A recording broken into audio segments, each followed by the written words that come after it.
Assalamualaikum dan salam sejahtera. Nama saya Halimah binti Safarudin, nombor matrik S6842, subjek Pol 3313 iaitu Etika Pengurusan Awam. Saya memilih tajuk Penggunaan Media Sosial dalam Sektor Awam di Malaysia. Pensyarah Dr. Latifah binti Abdul Ghani. Secara umumnya, media sosial merupakan alat perhubungan yang berkaitan dengan masyarakat. Namun, menurut Kamus Dewan, media dan sosial mempunyai maksud yang tersendiri, di mana media adalah alat perantara komunikasi ataupun perhubungan, manakala sosial ialah perihal kemasyarakatan dan pergaulan. Pada hari ini, kecanggihan teknologi ini sangat mempengaruhi media sosial yang telah mewujudkan pelbagai platform perhubungan secara alam maya seperti Facebook, WhatsApp, YouTube dan banyak lagi. Media sosial menjadi medium perantaraan yang digunapakai oleh semua lapisan masyarakat untuk berkomunikasi secara jarak jauh, menerima maklumat dan untuk mengetahui tentang perkembangan dunia hari ini. Kini, media sosial menjadi tunjang utama komunikasi yang digunakan dalam bidang perkhidmatan awam. Media sosial digunakan secara meluas dalam bidang perkhidmatan awam kerana ianya merupakan saluran komunikasi yang digunakan secara meluas untuk kita dapat berhubung antara satu sama lain dan bertukar pandangan. Okey, seterusnya kita masuk kepada kebaikan media sosial dalam perkhidmatan awam. Pertama, mewujudkan perkongsian maklumat, di mana segala maklumat berkaitan keselamatan negara, isu semasa, berkaitan politik dan sosial dapat disampaikan melalui platform media sosial ini.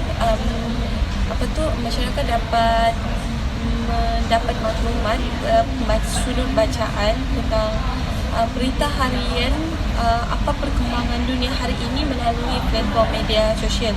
Seterusnya, mewujudkan kerjasama secara besar-besaran di mana dalam konteks mencapai matlamat tertentu dalam pembangunan negara. Ianya perlu melibatkan interaksi antara kerajaan dan negara. Kita perlu bekerjasama, saling berganding bahu untuk membangunkan sesebuah negara yang lebih baik. Contohnya, rakyat dapat berkongsi dan menyuarakan pendapat mereka melalui media sosial seperti WhatsApp, YouTube untuk menyuarakan, untuk menambah baik dan untuk mencapai matlamat pembangunan negara.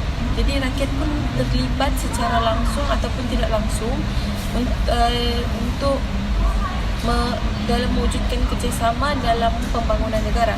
Seterusnya, kita beralih kepada alat komunikasi dua hala. Komunikasi dua hala ni, media sosial merupakan perantara antara rakyat dan antara kerajaan dan rakyat, di mana rakyat dengan kerajaan dapat berkomunikasi secara langsung ataupun tidak langsung dengan menggunakan media sosial. Contohnya, membuat penilaian terhadap sistem perkhidmatan awam melalui membuat petition ataupun menghantar email ataupun secara menghantar pesanan melalui WhatsApp dan sebagainya. Okey, seterusnya, kebaikan media sosial juga meningkatkan prestasi kerja penjawat awam, di mana rakyat dapat menilai dan membuat rating melalui Google Form untuk menyuarakan pendapat mereka apa yang kurang dalam perkhidmatan awam tu, untuk orang memperbarui dan membuat sesuatu penambahbaikan untuk masa hadapan. Contohnya, kesihatan kan selalunya kita menunggu, terutamanya dalam kesihatan awam kerajaan, kita menunggu dalam tempoh masa yang lama. Melalui media sosial kita dapat menyuarakan keluh kesah kita di situ dengan tindakan yang baik, dengan cara membuat petition atau dengan cara mencadangkan alternatif lain untuk mengurangkan masa menunggu melalui media sosial. Meningkatkan mutu perkhidmatan awam merupakan salah satu kebaikan media sosial. Melalui media masa ini, sektor awam dapat membuat pembaharuan untuk meningkatkan kualiti perkhidmatan awam mereka kepada rakyat. Rakyat boleh membuat penilaian perkhidmatan awam untuk dibuat tambah baik pada masa hadapan. Contohnya, perkhidmatan dalam meningkatkan kualiti kerja dalam pendidikan. Ibu bapa ni boleh membuat aduan tentang pembelajaran anak mereka melalui platform yang disediakan di sekolah, agar pihak sekolah ni dapat membuat mencari alternatif lain dan untuk meningkatkan lagi mutu pembelajaran mereka, kaedah pembelajaran untuk anak mereka. Okey. Hirus sekali dapat menambah ilmu, pengetahuan dan maklumat semasa. Penyampaian maklumat semasa, kerana semuanya terletak di hujung jari. Kita dapat mengakses maklumat, mendapat berita ataupun mendapat untuk mengetahui perkembangan dunia dengan menekan di hujung jari, iaitu menekan telefon bimbit untuk melihat, untuk membuat bacaan. Sebab segala perkongsian semuanya sekarang, pada zaman sekarang, semua akan dimuat turun di dalam media sosial.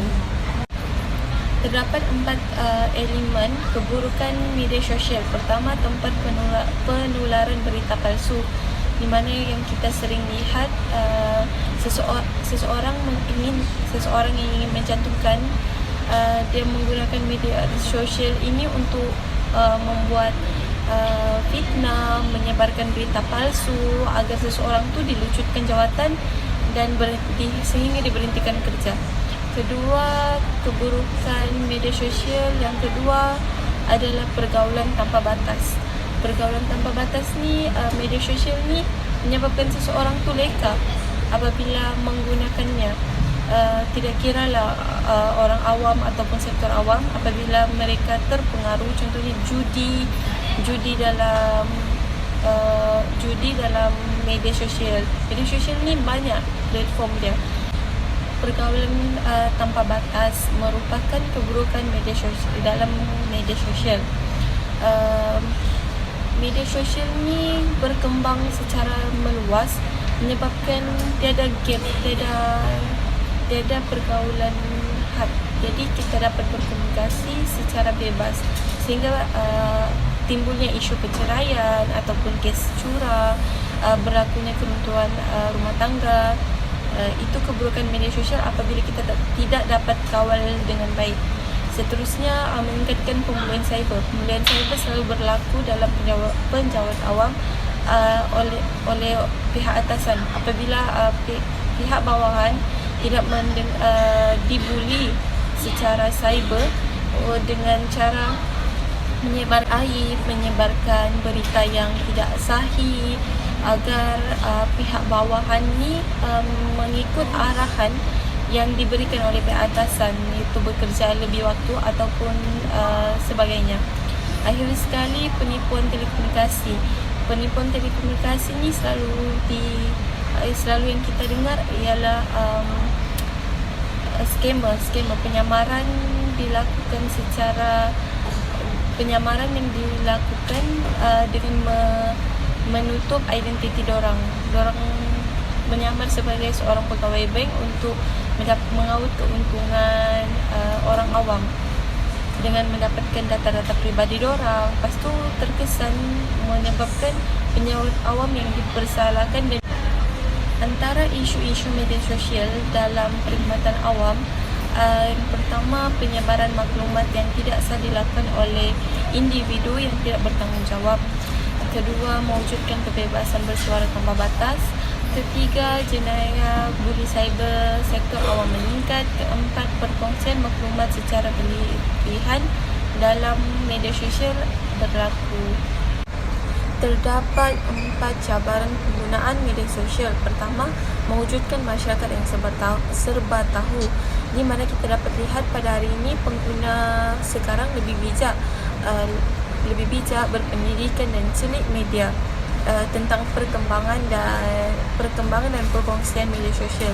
menyebabkan maklumat ini mudah tersebar dan diterima dengan pantas oleh seluruh lapisan masyarakat, mewujudkan masyarakat yang cili IT.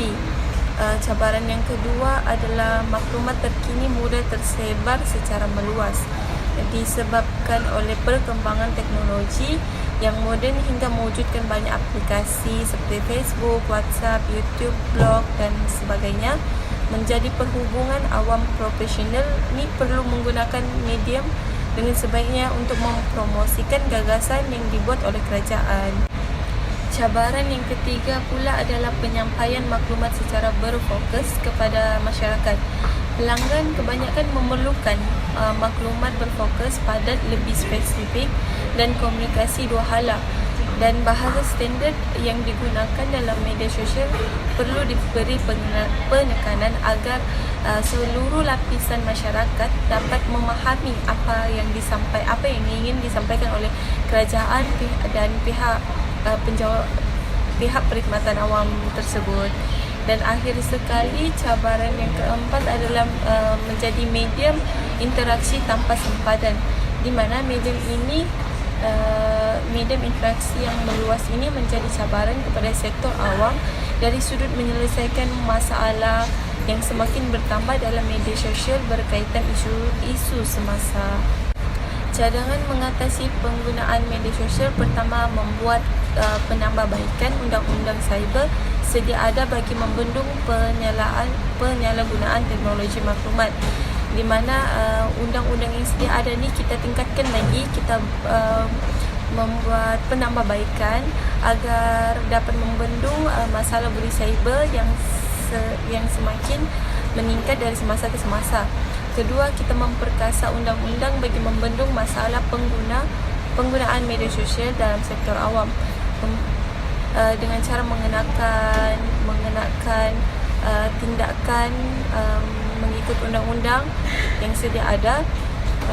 Sebagai contoh, seseorang yang didapat bersalah dikenakan kompaun ataupun penjara mengikut akta yang disediakan. Cadangan yang terakhir adalah membuat penguatkuasaan Suruhanjaya Komunikasi dan Multimedia Malaysia MCMC. Penguatkuasaan perlu dilakukan, perlu diberi penekanan untuk mengatasi masalah dalam media sosial. Contohnya orang yang menyebarkan berita palsu dikenakan denda, kompaun atau penjara semaksimal mungkin untuk supaya masyarakat ini takut untuk menyebarkan berita yang tidak sahih, kerana kerana berita palsu ini dapat mencemarkan imej negara dan dapat menjatuhkan sesebuah organisasi tersebut. Kesimpulannya, penggunaan media sosial dalam sektor awam di Malaysia banyak memberi manfaat kepada perkhidmatan awam. Melalui media sosial, sektor awam dapat menyebarkan maklumat sebagai alat penyampaian berita, dapat meningkatkan mutu perkhidmatan awam dan merupakan medium komunikasi dua hala secara meluas. Media sosial ini juga digunakan sebagai pemudah cara bagi mendapat segala maklumat berkaitan. Namun, ianya juga membawa keburukan jika kita tidak menggunakan dengan cara yang baik dan tujuan yang baik. Penyalahgunaan media sosial ini secara langsung mewujudkan cabaran dalam sektor awam. Oleh itu, terdapat beberapa cadangan ataupun langkah yang dibuat untuk membendung masalah ini.